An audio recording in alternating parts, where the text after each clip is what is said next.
حامدا ومصليا أما بعد فأعوذ بالله من الشيطان الرجيم بسم الله الرحمن الرحيم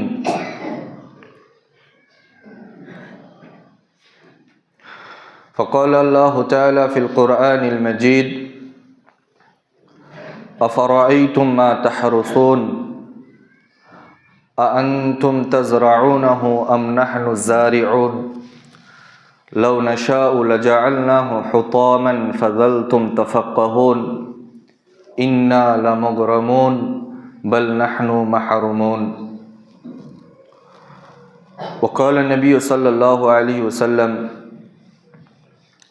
فيما سقط السماء أو العيون أو كان عثريا على الأشر وفيما سقي بالنضح نصف العشر وقال الله تعالى في موضع آخر مثل الذين ينفقون أموالهم في سبيل الله كمثل حبة أنبتت 7 سنابل في كل سنبلة 100 حبة والله يضاعف لمن يشاء الآية সম্মানীয় উপস্থিত মুসাল্লিয়ানে কেরাম, আজকের এই সাপ্তাহিক ঈদ সংক্ষিপ্ত খুতবার ব্যবস্থা ইসলামী শরিয়ায় প্রচলিত রয়েছে। আমাদেরকে সর্বপ্রথম এই খুতবাটার গুরুত্ব এবং মাহাত্ম্য বুঝতে হবে। আমরা সকলেই জানি যে আজকে যে এই শুক্রবার ইয়মুল জুমআহ, এই জুমার দিনে আমরা জোহরের যে সালাত আদায় করি, সেই সালাতের পূর্বে এই সংক্ষিপ্ত একটা ইসলামিক আলোচনা শুনি। সম্মানীয় উপস্থিতি, আপনি লক্ষ্য করুন যে জোহরের 4 রাকাত সালাত, সেখান থেকে আল্লাহ রাব্বুল আলামিন 2 রাকাত সালাতকে বাদ দিলেন। এই উদ্দেশ্যে যে আজ মুসলিম উম্মাহ তথা মানব জাতি, শুধুমাত্র মুসলিম উম্মাহ নয়, এখান থেকে সকল মানুষ কোরআন ও হাদিসের আলোচনা শুনে কোরআন ও হাদিসের আলো পেয়ে নিজের জীবনকে আলোকিত করতে পারে। এই জন্যে জোহরের 4 রাকাত সালাত থেকে 2 রাকাত করলেন আল্লাহ রাব্বুল আলামিন। যেরকম হুকুম রয়েছে সালাতের মধ্যে, ঠিক সেই রকমই হুকুম রয়েছে এই খুতবার মাধ্যমে বা খুতবার মধ্যে। অর্থাৎ আপনি যখন সালাতে থাকেন, নামাজে থাকেন, তখন একাগ্র চিত্তে একদম সম্পূর্ণভাবে মনোনিবেশ করে আপনি আল্লাহ রাব্বুল আলামিনের সামনে দাঁড়ান। এমন ভাবে দাঁড়ান যে আপনি আল্লাহ রাব্বুল আলামিনকে দেখতে পাচ্ছেন। আর যদি এটা সম্ভব না হয়, তাহলে আপনাকে মনে মনে করতে হবে যে আল্লাহ রাব্বুল আলামিন আমাকে দেখছেন। তো নামাজে কোনো রকম নড়াচড়া, কোনো রকম অভদ্রতা, কোনো রকম কথাবার্তা, কোনো রকমের একে অপরকে ঠেলাঠেলি বা একে অপরকে দেখে হাসাহাসি, সমস্ত কিছু যেমন আমরা বন্ধ করে দিই, ঠিক একইভাবে একই রকমভাবে এই খুতবার মধ্যে আল্লাহ রাব্বুল আলামিন একই নির্দেশ রেখেছেন। খুতবা চলাকালীন কোনো মানুষ যেন কোনো প্রকারের কথা না বলে, মনটা যেন সম্পূর্ণ খুতবার মধ্যে থাকে, আলোচনার মধ্যে থাকে। নামাজে যেমন চিন্তা ভাবনা, কল্পনা বিহার থেকে, সেটা সুচিন্তা হোক কুচিন্তা হোক, ভালো চিন্তাও আপনি নামাজে করতে পারবেন না, খারাপ চিন্তা তো করাই যাবে না। ঠিক সেই রকমভাবে এই খুতবা আপনাকে মনোযোগ সহকারে শুনতে হবে। যত রকমের যা কিছু আছে সব কিছুকে ত্যাগ করে এই খুতবার দিকে মনোনিবিষ্ট করতে হবে। সম্মানের উপস্থিতি, তবেই আমরা এই খুতবা থেকে ইবরাত বা নসিহত গ্রহণ করতে পারবো। আমরা ভালো করে শুনি না, মন দিয়ে বুঝি না, কোরআন হাদিসের কথাকে গুরুত্ব দিই না বলে আমাদের জীবনে কোনো পরিবর্তন নেই। কোনো মানুষ যদি কোরআন ও হাদিসের কথাকে ঠিকমতো গুরুত্ব দিত, যদি সে ঠিকমতো কর্ণপাত করে কথাগুলো যদি হৃদয়গ্রাহী হতো, অন্তর যদি গ্রহণ করত, সেই ক্ষমতা যদি সে অর্জন করতে পারত, তাহলে তার জীবনে পরিবর্তন আসতো। মসজিদগুলো ভরে যেত। 5 ওয়াক্ত সালাতের জন্য যেমন এখন ভিড় জমেছে মসজিদ, কানাচে কানাচে লোকজন, ঠিক সেই রকম ভাবেই আমরা প্রত্যেক সালাতে আমরা এইরকম মানুষজনকে দেখতে পেতাম। কিন্তু সেই জায়গাটা আমরা নিজেকে নিয়ে যেতে পারছি না, সেই জায়গায় পৌঁছাতে পারছি না। আর এটার একমাত্র কারণ হলো গুনাহ, পাপ। আল্লাহ রাব্বুল আলামিন যে নির্দেশগুলো দিয়েছেন সেগুলো থেকে আমরা বিমুখ হয়ে গেছি, এবং আল্লাহ রাব্বুল আলামিন যে সমস্ত নিষেধ থেকে বাঁচতে বলেছেন সেগুলোর সাথে আমাদের সম্পর্ক হয়ে গেছে। যাই হোক, এত কিছু বলার উদ্দেশ্য ছিল যে খুতবা থেকে আপনারা নসিহত গ্রহণ করুন। আজকের আলোচনা হবে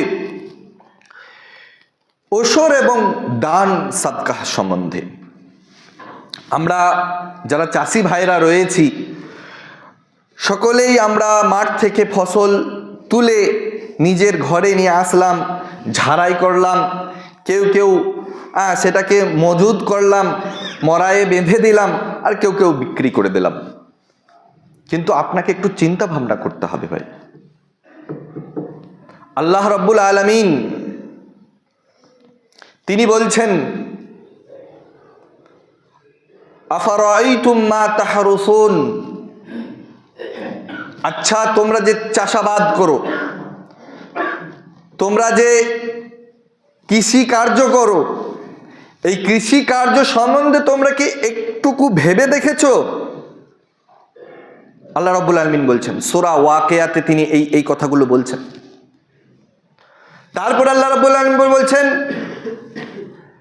আআনতুম তাজরাউনাহু আম নাহনু যারিউন। প্রথমে চিন্তা ভাবনা করতে বললেন, তারপর আল্লাহ রাব্বুল আলামিন বলছেন যে তুমি চাষাবাদ করো না আমি চাষাবাদ করি। আল্লাহ রাব্বুল আলামিনের কথা অবাক বিষয়। চাষি ভাইরা তো বলবে যে চাষ তো আমরাই করছি, বীজ রেডি করছি, ধান পুঁতছি, ধান কাটছি, ঝাড়াই করছি, সবই তো আমরাই করছি। কিন্তু আল্লাহ রাব্বুল আলামিন তিনি বলছেন, আআনতুম তাজরাউনাহু আম নাহনু যারিউন। আচ্ছা কৃষিকার্য তুমি করো না আমি করি? তারপর আল্লাহ রাব্বুল আলামিন বলছেন, একটা হুঁশিয়ারি দিলেন, বলছেন, লাউ নাশাউ লাজআলনাহু হুতামান ফাযালতুম তাফাক্কাহুন। শোনো, যদি আমি চাইতাম তাহলে তোমার ওই জমিতে যে ফসল ছিল সেই ফসলগুলোকে আমি কি করতাম, খড় কুটোয় পরিণত করে দিতে পারতাম। খড় কুটোয় পরিণত করে দিতে পারতাম। এটা আল্লাহ রাব্বুল আলামিন বলছেন। আপনি একবার চিন্তা করে দেখুন, সব কিছু করলেন, 5 বার করে স্প্রে করেছেন, সুন্দর করে জমি নিড়িয়েছেন, সুন্দর ফসল হয়েছে, ফসল দেখে আপনার চোখ জুড়িয়ে যাচ্ছে, আপনি খুব মনে মনে উৎফুল্ল, খুশি, আনন্দে, আপনার জমিতে প্রচুর ধান হয়েছে, এবছর ধানের মতো আর কোনো বছরে হয়নি। কিন্তু এই ধান পেকেছে, লাল হয়েছে, সোনালী বর্ণের হয়েছে ধান। আর সেই সময় যদি আল্লাহ রাব্বুল আলামিন ইচ্ছা করতেন তাহলে এক দল পঙ্গপাল যদি তিনি আপনার জমি দিকে যদি একটু চালিয়ে দিতেন, একটু উড়িয়ে দিতেন, তাহলে আপনি ওই জমির ওই শস্যের মধ্যে থেকে ধানের একটি কণা, একটি টুকরা আল্লাহ রাব্বুল আলামিনের নির্দেশ যদি আপনাকে দিত, তাহলে আপনি ওই বাড়িতে তুলতে পারতেন না। এটাই আল্লাহ রাব্বুল আলামিন ভাবতে বলেছেন। আমরা যারা চাষ করছি তারা জানি যে, আমি দেখেছি এই জমিগুলোতেই দেখেছি যে একটা জমিতে ফসলে পরিপূর্ণ, চোখ জুড়িয়ে যাচ্ছে, আর তার পাশের জমিটাতেই শোষক লেগেছে, একটি দানা নেই।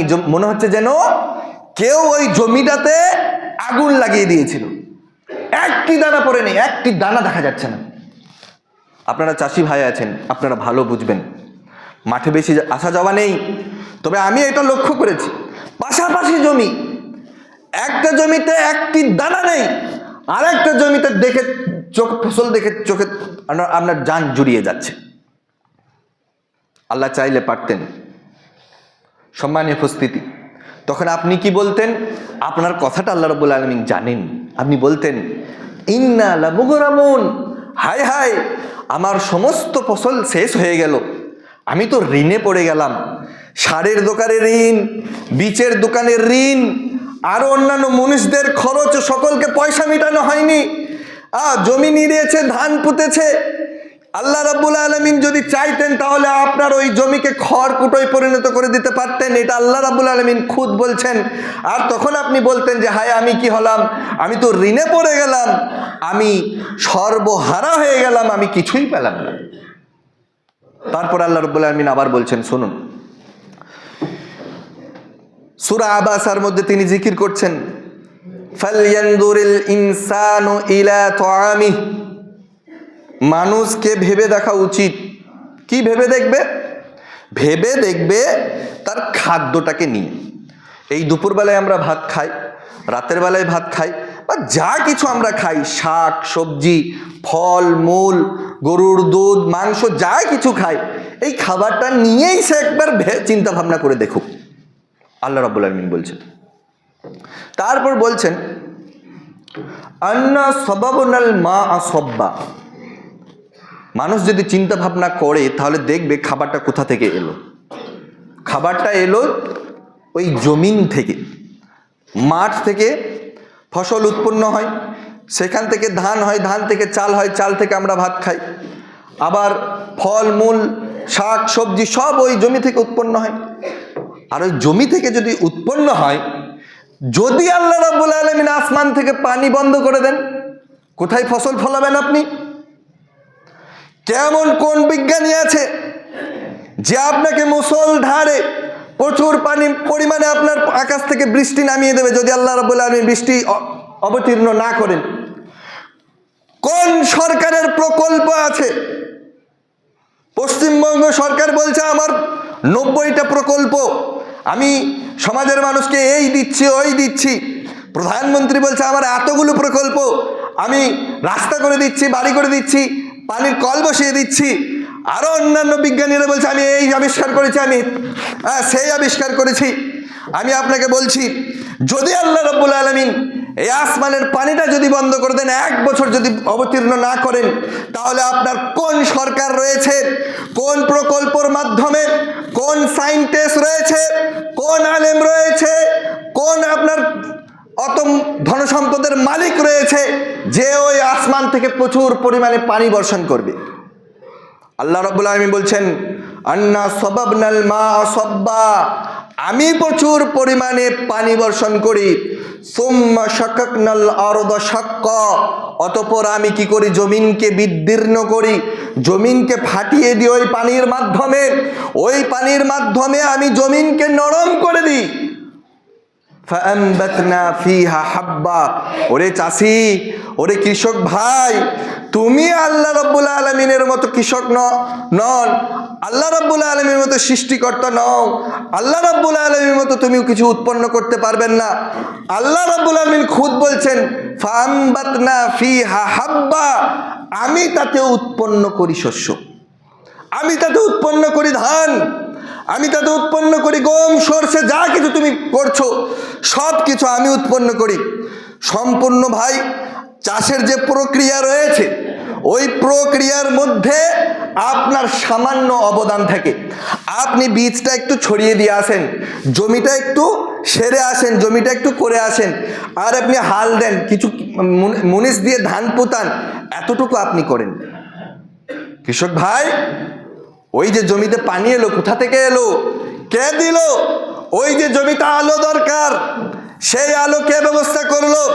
ওই যে জমিতে বীজের বীজ বের হওয়ার জন্য বাতাসের দরকার, ওই বাতাস কে দিল? ও আবার ওই জমি থেকে ওই যে আপনার ধানের যে বীজটা রয়েছে, ওই বীজ থেকে অঙ্কুরটা কে বার করলো? কোনো চাষি যদি বলুক, এমন কোন মহান চাষি রয়েছে, সে বলুক দেখে যা আমি ওই বীজ থেকে অঙ্কুরটা আমি বার করতে পারবো? আল্লাহ যদি চান, আল্লাহ যদি ইচ্ছা করেন, তাহলে আপনার সব প্রক্রিয়া আপনি করবেন, সব করবেন, বীজ ফেলবে আনার করবেন, আপনার বীজ থেকে অঙ্কুর বেরোবে না আল্লাহর নির্দেশ থাকলে। তো আল্লাহ রাব্বুল আলামিন বলছেন ফাআমবাতনা ফিহা হাব্বা, আমি কি করেছি? আমি তাতে শস্য উৎপন্ন করেছি। ওয়াইনাবা ওয়া কসবা, আমি উৎপন্ন করেছি আঙ্গুর এবং শাক সবজি।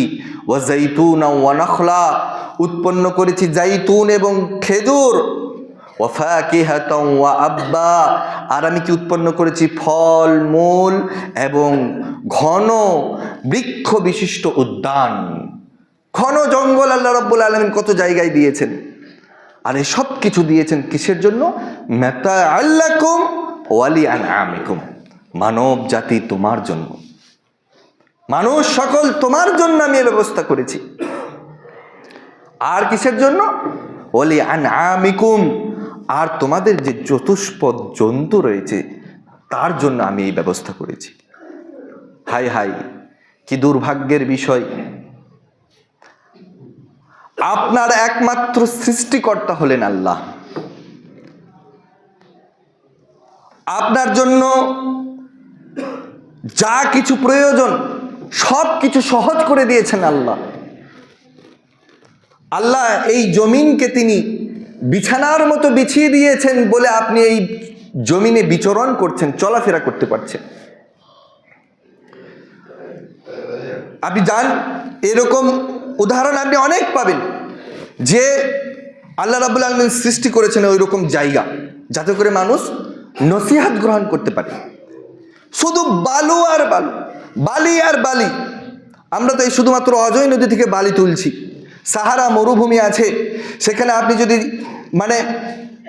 যদি আপনি দেখেন তাহলে আপনাকে মনে হবে যেন বালির ঢেউ, পানিতে ঢেউ খাচ্ছে, আসলে সব বালু আর কাঁটার গাছ। গোটা পৃথিবীটা আল্লাহ রাব্বুল আলামিন যদি ওই রকম বালুময় করে দিতেন, মানুষের অস্তিত্ব টিকে থাকতো, মানুষ জীবিত থাকতে পারত। আবার এমন জায়গায় যাবেন শুধু পাহাড় আর পাহাড়, শক্ত পাহাড়, কিছুই নেই। আল্লাহ রাব্বুল আলামিন যদি চাইতেন তাহলে গোটা পৃথিবীরটাকে যদি আল্লাহ রাব্বুল আলামিন এভাবে পাহাড়ের পরিণত করে দিতেন, মানুষ তার অস্তিত্ব টিকিয়ে রাখতে পারতো এখানে? না, যেখানে যেটা প্রয়োজন আল্লাহ রাব্বুল আলামিন সেটা দিয়েছেন।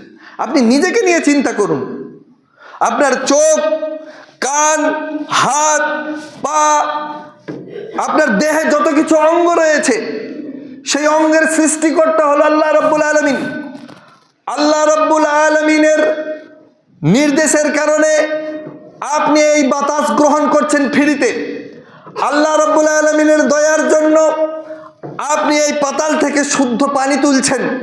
আল্লাহ রাব্বুল আলামিনের দয়ার জন্য আপনি এই দিনের বেলায় সূর্যের আলো গ্রহণ করছেন, আর রাতের বেলায় আপনি বিশ্রামের জন্য আল্লাহ রাব্বুল আলামিন গোটা দুনিয়াটাকে বা এক জায়গায় দিন করে রাখেন, আবার এক জায়গায় অন্ধকার। এটা আল্লাহ রাব্বুল আলামিনের কুদরত, আল্লাহ রাব্বুল আলামিনের দয়া।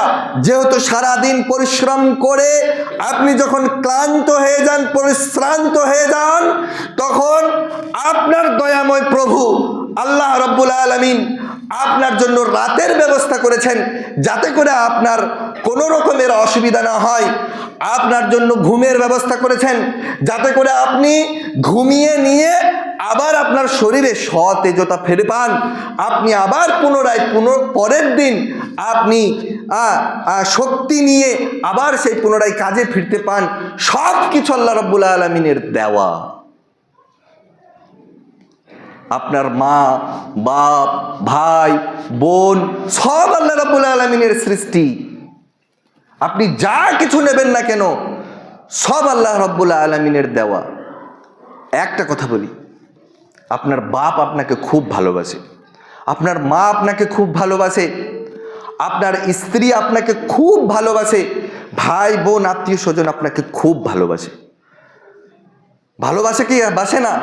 বাসে। আপনার মা আপনার জন্য খাবার রেডি করে দেয়, কিংবা স্ত্রী করে দেয়, কিংবা বোন করে দেয়। তো এই যে ভালোবাসা, এই ভালোবাসার কারণে আপনি তাদের প্রতি কত যত্নশীল। মা একবার ডাকলেই সাড়া দেন, স্ত্রী একবার কিছু আবদার করলেই তার আবদারটা পূরণ করে দেন। একটা দামি শাড়ি নিতে হবে, একটা জুতো নিতে হবে, মাথার ঘাম পায়ে ফেলে উপার্জন করে নিয়ে এসে তাদেরকে আপনি কি করেন? তাদের আদেশ মোতাবেক, তাদের আবদার মোতাবেক আপনি তাদের চাহিদাটা পূরণ করেন, তাদেরকে সন্তুষ্ট করেন। হাই হাই হাই হাই রে মানুষ, হাই রে বেঈমান, হাই রে ধোঁকাবাজ। আর আল্লাহ রাব্বুল আলামিন আপনার জন্য এই গোটা পৃথিবীর ব্যবস্থা করেছেন। চন্দ্র, সূর্য, আকাশ, তারা, পাহাড়, পর্বত, পাক পাখালি, গাছ গাছালি, নদী নালা সব কিছু আল্লাহ রাব্বুল আলামিনের সৃষ্টি। আল্লাহ রাব্বুল আলামিনের সৃষ্টি, হাত পা, আপনার গোটা শরীর আল্লাহ রাব্বুল আলামিনের সৃষ্টি। আল্লাহ রাব্বুল আলামিন আপনাকে আসমান থেকে পানি বর্ষণ করে সেইখান থেকে ফসল উৎপন্ন করে আপনার খাওয়া দাওয়ার ব্যবস্থা করেছে, থাকার ব্যবস্থা করেছে। আল্লাহ রাব্বুল আলামিন আপনার প্রতি এত ভালোবাসা দেখিয়েছে, আল্লাহ রাব্বুল আলামিন আপনার প্রতি এত দয়া দেখিয়েছে, কিন্তু সেই আল্লাহ রাব্বুল আলামিনকে সন্তুষ্ট করার জন্য তুমি 5 ওয়াক্ত সালাতে আসো না। আর সেই আল্লাহ রাব্বুল আলামিনকে খুশি করার জন্য, আল্লাহ রাব্বুল আলামিনের সাথে সম্পর্ক স্থাপন করার জন্য, আল্লাহ রাব্বুল আলামিনের সাথে সাক্ষাৎ করার জন্য, আল্লাহ রাব্বুল আলামিনের সাথে কথা বলার জন্য তুমি 5 ওয়াক্ত সালাতে মসজিদের যে আজান হয় তুমি সেই আজানকে পরোয়া করো না। তোমার মতো বেঈমান বান্দা আর তোমার মতো ধোঁকাবাজ আর তোমার মতো দুর্ভাগ্যবান কে আর আছে? এই জন্য আল্লাহ রাব্বুল আলামিন বলছেন, মা গাররাকা বিরাব্বিকাল কারীম আল্লাযী খালাকাকা ফাসাওয়াক ফাআদালাক ফি আইয়ি সূরাতিন মা শাআ রাক্কাবাক। হায় হায়, ওই দয়াময় আল্লাহ থেকে তোমাকে কোন জিনিসে ধোঁকা দিল? সে আল্লাহ রাব্বুল আলামিনকে চেনা থেকে, আল্লাহ রাব্বুল আলামিনের সাথে সম্পর্ক স্থাপন করা থেকে কোন বিষয়ে তোমাকে ধোঁকা দিল? আল্লাযী খালাকাকা, যিনি তোমাকে সৃষ্টি করেছেন, ফাসাওয়াকা, অতঃপর তিনি সুবিন্যস্ত করেছেন। সুবিন্যস্ত মানে হলো যেখানে যেটা প্রয়োজন সেখানে সেটা দিয়েছেন। নাকটা এখানে প্রয়োজন এখানে দিয়েছেন, চোখটা এখানে প্রয়োজন এখানে দিয়েছেন। যদি একটু ডিসব্যালেন্স করতেন, যদি একটু সাজের মধ্যে আপনার হেরাফেরি করতেন, তাহলে মানুষ অসুবিধায় পড়ে যেত। একটা চোখ সামনে আর একটা চোখ পেছনে, একবার সামনে দেখতো একদম পেছনে যেত, সে এগুলো এক পা হাঁটতে পারতো না, ডিসব্যালেন্স হয়ে যেত। নাক যদি পেছনে দিয়ে দিতেন, খাবার খেতে আগে নাককে খাওয়া শোনা যেত, তারপরে মুখে ভরতে হতো। সুন্দরভাবে সুবিন্যস্ত করেছেন। আদালাক, আদালাক, যেখানে যেটা প্রয়োজন সেটা দিয়েছেন। ফি আইয়ি সূরাতিন মা শাআ রাক্কাবাক, এবং যে অবয়বে যে পরিকাঠামোতে তিনি চেয়েছেন সেই পরিকাঠামোতে আপনাকে সৃষ্টি করেছেন। এখানে একটা কি করতে হবে? ফোল্ডিং নাট সিস্টেম করেছে, এখানে ভাঁজ করার জন্য এখানে একটা দিতে হবে, নাহলে হাত এরকম সোজা হলে কি করে আপনি খাবেন? খাওয়া দাওয়া করতে পারবেন না। এইটাকে এইভাবে যে আমরা জেসিবি রয়েছে সুন্দরভাবে টেনে নিচ্ছে, যা আছে যা এইখানে একটা জিনিসের যদি আপনি শুকরিয়া আদায় করেন শেষ করতে পারবেন না। সময় শেষ হয়ে গেছে, তাই ভাই বলছিলাম উদ্দেশ্য হলো আসল কি জীবনের, এত কিছু ব্যবস্থাপনা আল্লাহ রাব্বুল আলামিন আপনার জন্য করেছেন। জানেন কেন? জানেন ভাই কেন? আপনাকে পুরস্কৃত করার জন্য, আপনাকে জান্নাতে দেবেন। ওই জন্য আল্লাহ রাব্বুল আলামিন এত কিছু সৃষ্টি করেছেন। শুধুমাত্র আপনাকে কি করতে হবে, এই দুনিয়াতে যেভাবে আল্লাহ রাব্বুল আলামিন চলতে বলেছেন সেভাবে চলতে হবে। যেভাবে নবী মুহাম্মদ রাসূলুল্লাহ সাল্লাল্লাহু আলাইহি ওয়াসাল্লাম তিনি যেভাবে আমাদেরকে জীবন আদর্শ দিয়ে গেছেন, সেই জীবন আদর্শ আমাদেরকে গ্রহণ করতে হবে। আপনি জানেন ভাই, শেষে একটি আয়াত বলে আমি শেষ করব। ইয়াউমা ইয়াফিরুল মারউ মিন আখি ওয়া উম্মিহি ওয়া আবিহি ওয়া সাহিবাতিহি ওয়া বানি লিকুল্লি ইমরিইম মিনহুম ইয়াউমাইদিন শানুন ইয়াগুনি। এর অর্থটা কি জানেন? কিয়ামতের দিনে প্রত্যেকটা মানুষ ইয়াফিরুল মারউ মিন আখি, ওই ভাই আছে, ভাইয়ের সাথে এত সৌহার্দ্যপূর্ণ ব্যবহার, এত মায়া মমতা ভালোবাসা, কিয়ামতের দিনে ও আপনাকে দেখে পালাবে, নেকি দিতে চাইবে না একজন আরেকজনকে। এইরকম কঠিন পরিস্থিতি হবে। শুধু ভাই নয়, আল্লাহ রাব্বুল আলামিন বলছেন যে ওয়া উম্মিহি ওয়া আবি, সন্তান তার বাপ থেকে পালাবে।